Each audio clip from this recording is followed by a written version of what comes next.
Après 9 semaines de compétition, c'est Ryan, surdoué du piano, qui est ressorti vainqueur de la grande finale de la France a un incroyable talent 2022.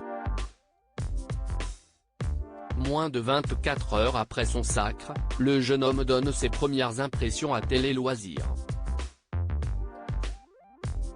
Au terme d'une soirée aussi longue qu'intense, Ryan, le jeune prodige du piano a été sacré grand gagnant de cette 17e saison de la France a un incroyable talent 2022. Le jeune adolescent de 15 ans, placé en foyer et Golden Buzzer d'Hélène Ségara était l'un des grands favoris au titre suprême du concours de talent de M6. La rédaction de Télé Loisirs l'avait d'ailleurs placé à la première place de son classement.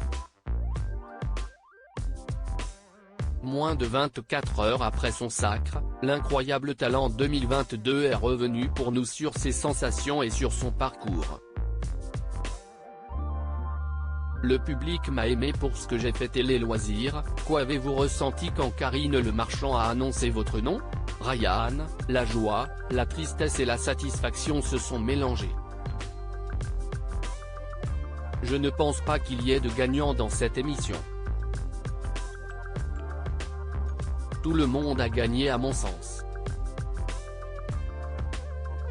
Je n'aime pas les compétitions, je ne veux pas me dire que je suis plus aimé qu'un autre par exemple. Ce que je veux retenir, c'est que le public m'a aimé pour ce que j'ai fait et que si j'ai une carrière, des gens me suivront. Qu'est-ce qui a fait la différence selon vous ? Je pense que c'est par rapport à ma persévérance dans le piano et grâce au message que j'ai véhiculé par mon art. La priorité pour moi était de ne pas décevoir le jury, Hélène Ségara et le public.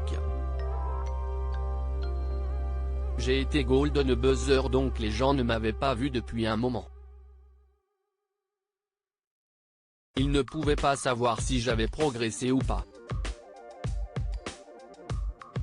Pour quelle raison avez-vous mis en scène un décor de gare ? C'était une sorte de clin d'œil à mon histoire. J'ai commencé à exercer dans des pianos de gare.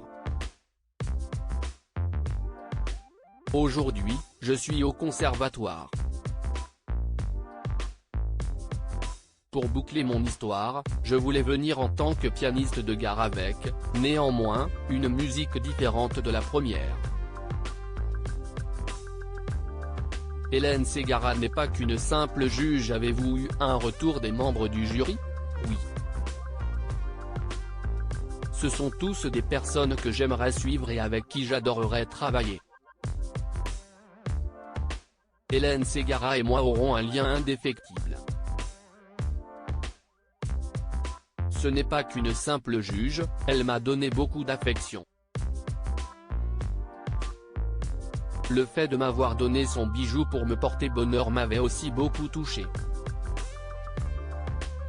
Elle m'avait aussi donné pour conseil d'être naturel, souriant et de ne pas contenir mes émotions et sentiments.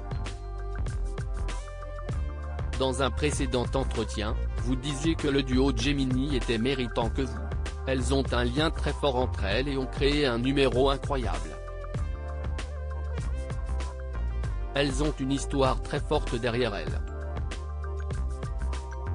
Elles méritaient, comme beaucoup d'autres, de remporter cette édition. Leur numéro était magnifique. Qu'est-ce qui a fait la différence entre vous ? Nous avons deux univers, deux personnalités et deux prestations différentes. Je pense que les numéros de pianistes classiques se font rares dans ce programme. Je pense que mon choix d'œuvre, très compliqué, a joué en ma faveur. Mon histoire, qui a créé le buzz, a sûrement aussi joué. Je pense aussi que les gens étaient heureux de me revoir. Je ne pourrai toucher les 100 000 € que le jour de ma majorité. Qu'attendez-vous pour la suite ? J'aimerais qu'un maximum de personnes s'intéressent à la musique classique. Après cette aventure, Je voudrais que beaucoup de gens s'ouvrent à cet art. J'espère que d'autres talents viendront montrer des numéros de pianistes. Je voudrais que certains brisent leur pudeur et viennent participer à l'émission. Qu'allez-vous faire du chèque de 100 000 €? L'émission que j'ai remportée s'appelle Incroyable Talent, je ne dépenserai pas mon argent dans des choses banales ou superficielles. J'investirai dans la musique et dans le piano. Dans tous les cas, j'ai le temps d'y réfléchir puisque je ne pourrai toucher cet argent que le jour de ma majorité. Quels sont vos projets futurs? Mon rêve est de jouer dans les plus grandes scènes de France, d'Europe et du monde. Je veux vivre de ma passion pour la musique. Je ne trouve pas qu'il existe quelque chose de plus beau que de pouvoir vivre de ce que l'on aime. Je sais que je dois encore m'entraîner pour arriver à ce rêve. Je suis au conservatoire, j'ai la chance de pouvoir progresser dans plein d'aspects. Je pense que ça va beaucoup m'aider pour réaliser mes rêves. À lire aussi franchement, c'est les boules, le public de la France a un incroyable talent et le choix des finalistes en direct, Éric Antoine affiche également sa désapprobation.